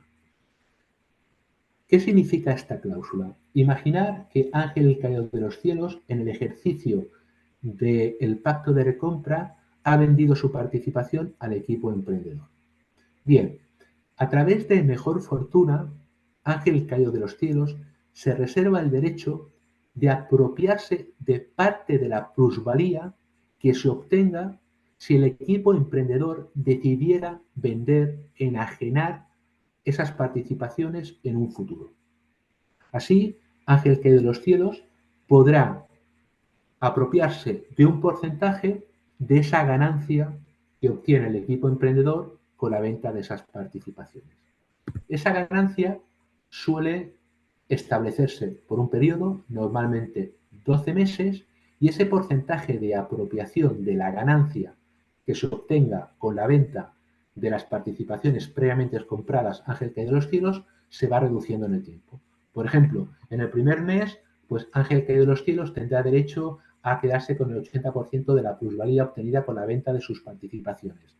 Con el paso del tiempo se va reduciendo como fiel reflejo de que el valor aportado por el inversor ya no está correlacionado con el valor de la compañía. Y alguien se podrá plantear, oye, ¿y por qué esta cláusula? Pues es una razón que explicada considero que tiene bastante lógica. Acordaros que en el día a día el que lleva la gestión del negocio es el emprendedor. Y el emprendedor conoce que se acerca la fecha de comprar las participaciones al inversor en el ejercicio de ese pacto de recompra. Pero también puede saber, es consciente de que la empresa puede que firme un acuerdo que le haga que su valoración se incremente de forma considerable a muy corto espacio. De tal forma que puede optar por no revelar esa información, esperar que llegue la fecha de ejercicio del pacto de recompra, le compre las participaciones y con esa revalorización de las participaciones obtenga una plusvalía. Bien, pues con esta cláusula el inversor se intenta proteger de la simetría de la información y del posible riesgo moral que pueda tener el emprendedor al comportarse de esta forma, conocedor de que va a haber un evento de liquidez de forma cercana y posterior al ejercicio de esa opción de compra. Otra de las cláusulas más importantes y que debéis evitar de todas es la cláusula antidilución. La cláusula antidilución protege a Ángel caído de los cielos de una valoración excesivamente elevada, de un optimismo excesivamente elevado del equipo emprendedor y de una mala evolución de la compañía. Fundamentalmente, la cláusula antidilución protege al ángel caído de los cielos en aquellas situaciones donde la compañía no ha creado valor, sino que lo ha destruido, lo que se conoce como una down run, una ronda a la baja. De tal forma que le protege del hecho de que en el futuro cualquier nuevo inversor entre a un precio inferior al que ha pagado Ángel caído en la ronda que ha suscrito. De tal forma que si un inversor entrara más barato que Ángel caído de los cielos, se va a producir un reajuste de las participaciones, le tendremos que dar más participaciones a Ángel caído de los cielos con el objetivo de compensarle de esa pérdida potencial en el valor de su participación, dado que la compañía ha destruido valor. Esta redistribución, esta reasignación de participaciones se puede calcular de diferentes formas, desde una forma más dañina hacia el emprendedor a una forma menos dañina para el emprendedor. Aquí os voy a poner un ejemplo de la forma más dañina para el emprendedor y es la cláusula antidilución full ratchet. Insisto que es la peor y que es la que de todas debéis evitar en un pacto de socios. ¿Cómo funciona? Imaginad que tenemos un inversor, Ángel caído de los cielos, que ha entrado pagando 3 euros por cada participación. Si ha suscrito 300 participaciones, tiene un valor por participación de 900 euros. Supongamos que la compañía no ha alcanzado los hitos, los objetivos previstos de la ronda suscrita por Ángel caído de los cielos, de tal forma que necesita nuevo dinero y acude nuevamente a la inversión privada. Y logra cerrar una nueva ronda donde un nuevo inversor entra, pero entra pagando 2 euros por participación, cuando Ángel caído de los cielos había pagado 3 euros.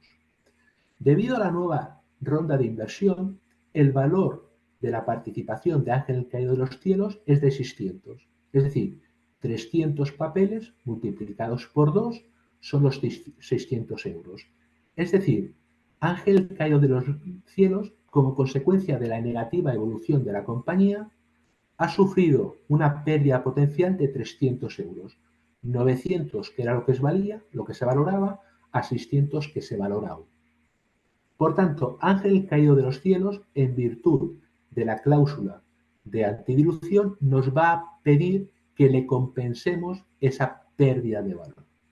Con lo cual, tendremos que emitirle y asignarle 150 nuevas participaciones, que es el resultado de dividir los 300 euros que ha perdido de valor entre los 2 euros del valor de la nueva participación. Por tanto, le tendremos que asignar 150, con lo cual ahora su pool de participaciones será de 450. 450 multiplicados por 2 euros de la nueva valoración da lugar a que el valor de su participación vuelve a ser de 900 euros. Pero fijaros que la emisión de estas 150 nuevas participaciones va a ir en detrimento del porcentaje de vuestra propiedad, del porcentaje de la propiedad que tienen los emprendedores. Y esto puede ser, y es, de hecho, bastante dañino. Otra de las cláusulas más importantes y que debéis evitar en los primeros pactos de socios es la liquidación preferente. La liquidación preferente lo que establece es el orden en el cual se va a distribuir se va a desembolsar el valor obtenido por la compañía en un evento de liquidez. Fundamentalmente, la venta de la compañía o el cierre de la compañía. Por tanto, se determina cuál va a ser el orden entre los socios para repartir ese valor. Como ya podéis suponer, el primero de la fila será el inversor que se proteja con esta cláusula. Pero además de establecer el orden del reparto, a través de la liquidación preferente, se establece cuántas veces tiene el inversor protegido el derecho de retirar su capital invertido. Si fuera una X, una vez el capital invertido. Si fuera 2X, 2 veces el capital invertido. Y por último, también esta cláusula determina cómo se va a repartir el resto del valor obtenido en la venta o en el cierre de la compañía una vez que el inversor protegido ha retirado la cantidad a la cual tiene derecho. Y en función de ese reparto es cuando hablamos de la liquidación preferente no participativa, participativa o participativa limitada. No voy a entrar en el estudio de cada una de estas modalidades. Simplemente os voy a poner un ejemplo sencillo de la liquidación preferente participativa, que es la modalidad más dañina para vosotros y vosotras. Imaginad que tengo un cap table donde los fundadores han entrado en la ronda 0, en la ronda de constitución, invirtieron 30.000 euros y tienen un porcentaje de la compañía del 65%. Luego entraron los inversores privados en una primera ronda e invirtieron 150.000, quedándose el 15% de la propiedad. Y estos negociaron una liquidación preferente de una vez y declarándose participativa. Luego entró un Venture Capital y no quiere ser menos. Invierte 1 millón apropiándose del 20% de la compañía y, dado que el inversor privado tiene una liquidación preferente de 1, él se la reserva de 2 y además la declara participativa. Bien, ¿qué sucede si la compañía se vende por 3 millones? Bien, en el ejercicio de la liquidación preferente, de esos 3 millones, el primero que cobra es el Venture Capital y tiene derecho a retirar 2 veces el millón que ha invertido. Es decir, de esos 3 millones, los primeros 2 millones van a la cuenta del Venture Capital. Del millón que queda, luego cobra el inversor privado. Cobra 150.000 porque es una vez la cantidad invertida. Por tanto, fijaros que de esos 3 millones ya hemos repartido 2.150.000. Nos quedan por repartir 750.000 euros. ¿Cómo se reparte? Dado que es participativa, se va a repartir a prorrata, es decir, aplicando los porcentajes de propiedad. De esos 750.000, el 65% se lo quedan los fundadores, el 15% va a parar al inversor privado y el 20% va a parar al Venture Capital. Con lo cual, los fundadores se quedan 552.500, los inversores privados 277.500 y el Venture Capital 2.170.000. Fijaros que la distribución no está correlacionada con el porcentaje de propiedad. Y esto es una de las principales reglas que debéis quedaros. El porcentaje de propiedad no está correlacionado con el poder que un inversor pueda tener en la compañía. Pero la cosa puede ser más grave. Imaginar que la compañía se cierra, se liquida, vendemos a saldo y vendemos por 1.200.000 euros. ¿Quién se va a quedar ese 1.200.000 euros? Pues el Venture Capital, porque tiene el derecho de retirar 2 veces la cantidad invertida. En este caso no llega a los 2 millones, con lo cual se quedará ese 1.200.000 euros, haciendo que el resto de los socios del cap table no vean ningún euro. Esto puede ser bastante desagradable y salvaje para los emprendedores. Pero bueno, ¿cómo argumentan los inversores esta cláusula? Pues lo que os están diciendo es, oye, crear valor, crecer mucho, porque si no crecéis mucho, todo el valor que creéis me lo voy a quedar yo en la ejecución de la liquidación preferente. Insisto, luego hay otras modalidades menos salvajes para vosotros, pero vuestro objetivo es eliminar de los primeros pactos de socios la liquidación preferente. Bien, Hay otra cláusula que también deberéis eliminar, ¿vale? O procurar que no aparezca en los primeros pactos de socios. Y es la cláusula de manifestación y garantías. Acordaros que el inversor, a través de la due diligence, ha verificado que todo aquello que habéis dicho es verdad, pero lo ha verificado a partir de la información que vosotros habéis puesto a su disposición. Con lo cual, pueden aparecer imprevistos que socaven la rentabilidad futura del inversor y de los cuales se quiere proteger el inversor. Por ejemplo, pasivos ocultos, por ejemplo, defecto en los activos, por ejemplo, ingresos contabilizados que no eran tal o falta de contabilización de determinados ingresos o que han aparecido deudas que no estaban reflejadas en la contabilidad. A través de esta cláusula, lo que el equipo emprendedor se compromete es a decir qué cosas son ciertas y se compromete a ofrecer garantías en caso de incumplimiento de esas manifestaciones que da como verídicas. Insisto, mi consejo es evitar esta cláusula en los primeros pactos de socios, contratos de inversión, porque el incumplimiento de estas manifestaciones, por imponderables que nos escapan a nosotros, pueden socavar vuestro patrimonio en la medida en que a lo mejor tenéis que poner garantías en cierta forma o en cierto importe considerables.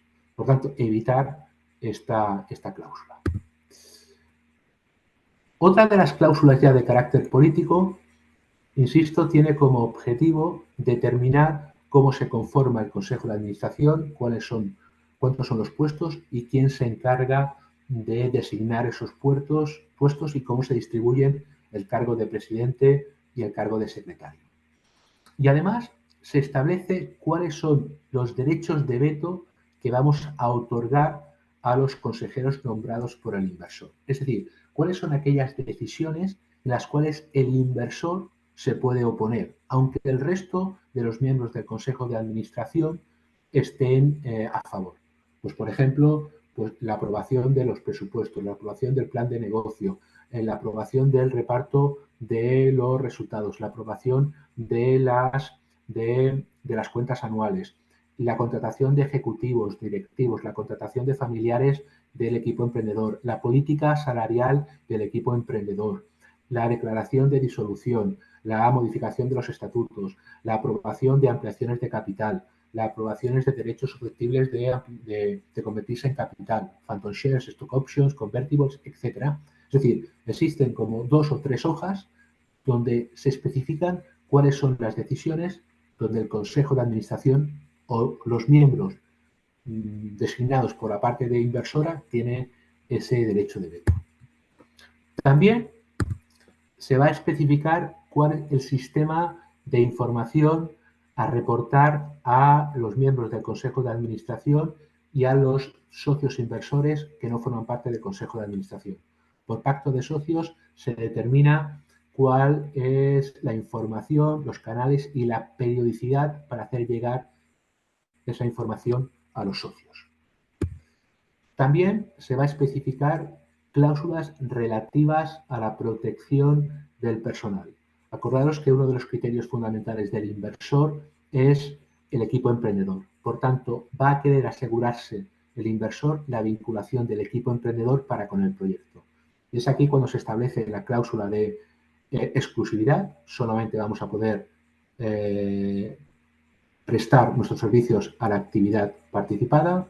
De permanencia, vamos a estar obligados a permanecer X tiempo en la compañía, de secreto profesional y de no confidencialidad y de, no competencia. Es decir, una vez que nos desvinculemos de la compañía, cuál va a ser el periodo de tiempo en el cual no vamos a poder ejercer una actividad que entre en conflicto de intereses con la compañía invertida por el inversor y de la cual el emprendedor se ha desvinculado.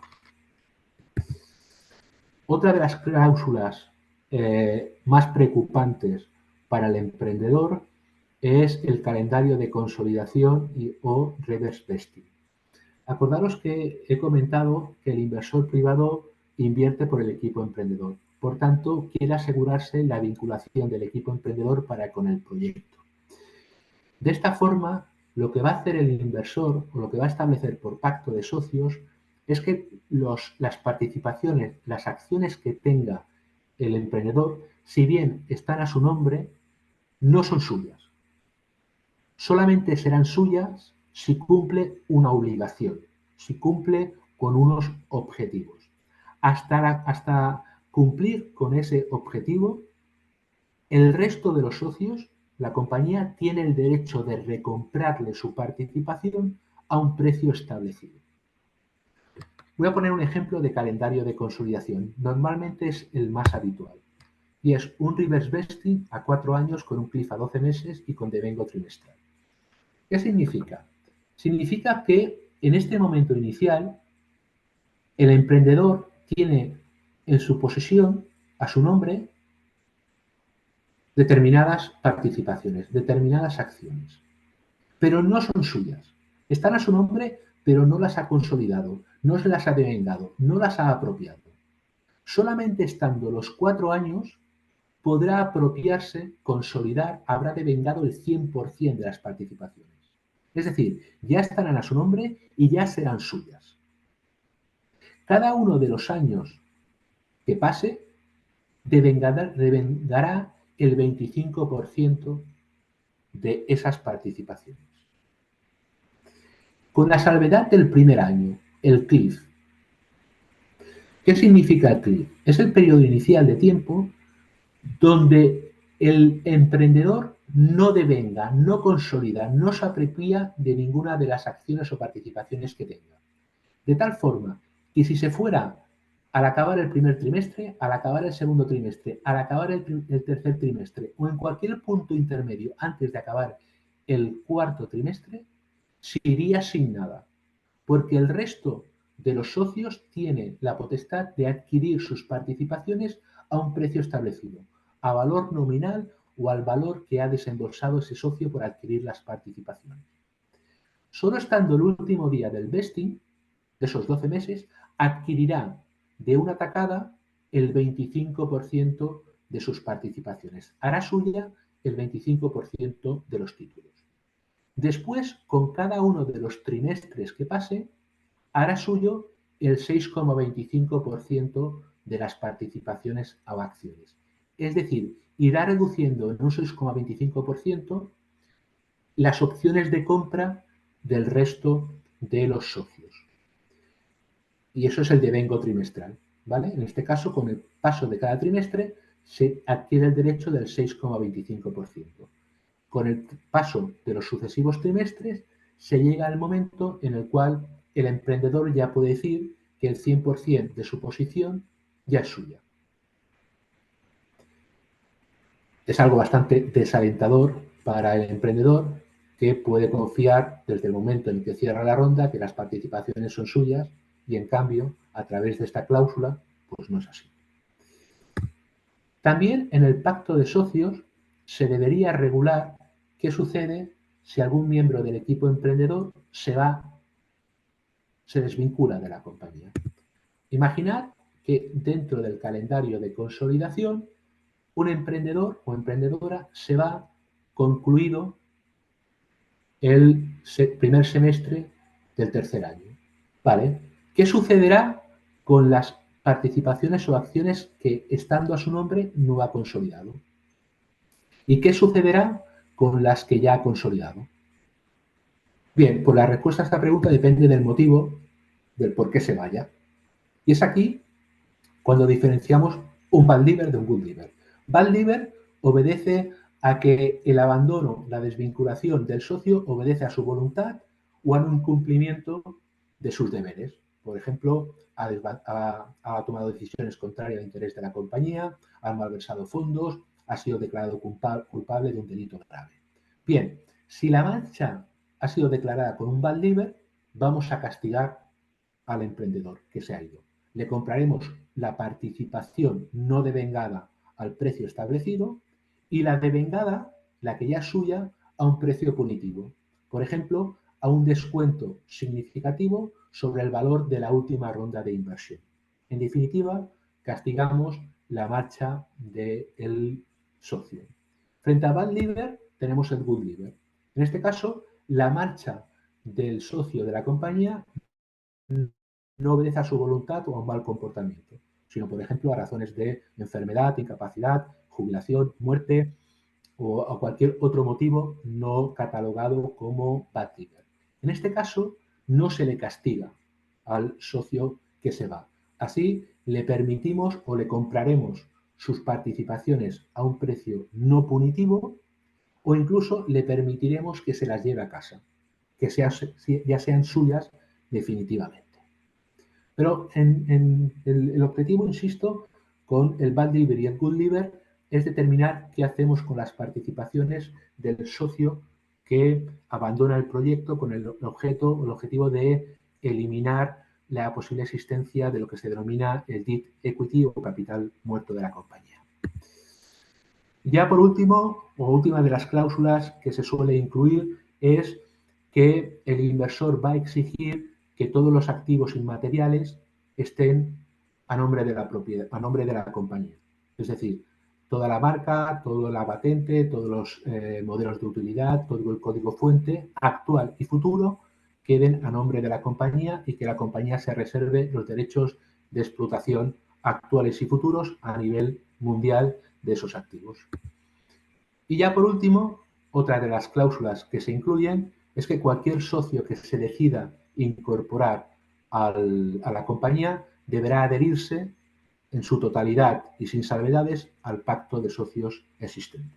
Lógicamente, si se celebra una nueva ronda de inversión, normalmente el pacto que se negocie con el nuevo inversor va a sustituir al pacto vigente. Pero en este caso, lo que se pretende es que cualquier otro inversor que entre, insisto, acceda a suscribirse al pacto que exista. Llegado ya al final de mi exposición, posiblemente alguno de vosotros ya haya renunciado a acudir a la inversión privada. Y, insisto, alguno de vosotros y vosotras persista. En este sentido, siento deciros que las probabilidades juegan en vuestra contra. Hay un inversor americano que dice que las probabilidades que tiene un emprendedor o emprendedora de obtener inversión privada son menores que las de morir fulminado por un rayo en un día soleado mientras disfruta de un baño en la piscina. Su compañero de inversión, el famoso Guy Kawasaki, dice que su compañero de inversión es un exagerado, que en realidad las probabilidades de obtener inversión privada no son tan altas. Efectivamente, insisto, menos del 1% de las oportunidades que recibe un inversor privado se acaban materializando en un contrato, en un pacto de socios. Pero frente a este mensaje pesimista, quiero concluir lanzando un mensaje optimista. Y es que otro camino es posible más allá de la inversión privada inicial. Existen proyectos grandes, conocidos por todos, que no acudieron a la inversión privada como forma de financiar su proyecto en etapas iniciales. Este mensaje optimista me gusta apoyarlo en este gráfico, en el cual se demuestra que aún la gran mayoría de las empresas que se compran y se venden, las empresas que se transaccionan son bootstrapping, es decir, son empresas que no han recibido inversión privada. Fijaros, en el 2003 fueron más del 70% las empresas que se compraron y vendieron y que no habían estado apoyadas por inversión privada. Lo que sí que es cierto es que aquellas empresas apoyadas por Venture Capital o por inversión privada tardan menos en conseguirlo. Y en este sentido, simplemente deciros que vuestro objetivo, en tanto que emprendedoras y emprendedores, es hacer que vuestro modelo de negocio sea factible, viable, deseable. La invertibilidad es un concepto que se escapa a vosotros y dado que es un concepto que se deriva de la subjetividad de un inversor a la hora de aplicar los criterios que hemos comentado antes de invertibilidad, a la hora de discriminar o no proyectos de oportunidades de inversión. Muchas gracias por vuestra atención. Muchas gracias por vuestra atención prestada. Como os decía, Enrique, al principio, esta sesión la combino con otras en Barcelona Activa que tienen como la inversión privada el eje vertebrador, ¿vale? Aquí las tenéis especificadas y si queréis participar en alguna de ellas seréis bienvenidos, siendo necesario que os apuntéis a través de la página web de Barcelona Activa. Sin más, concluyo mi participación o mi charla esperando que la información aportada sea quizás un primer paso para decidir si es esta la forma que queréis de financiar vuestro proyecto y si estas son las reglas de juego con las que queréis participar. Gracias por la atención y ahora si tenéis preguntas quedo a vuestra disposición para solventarlas.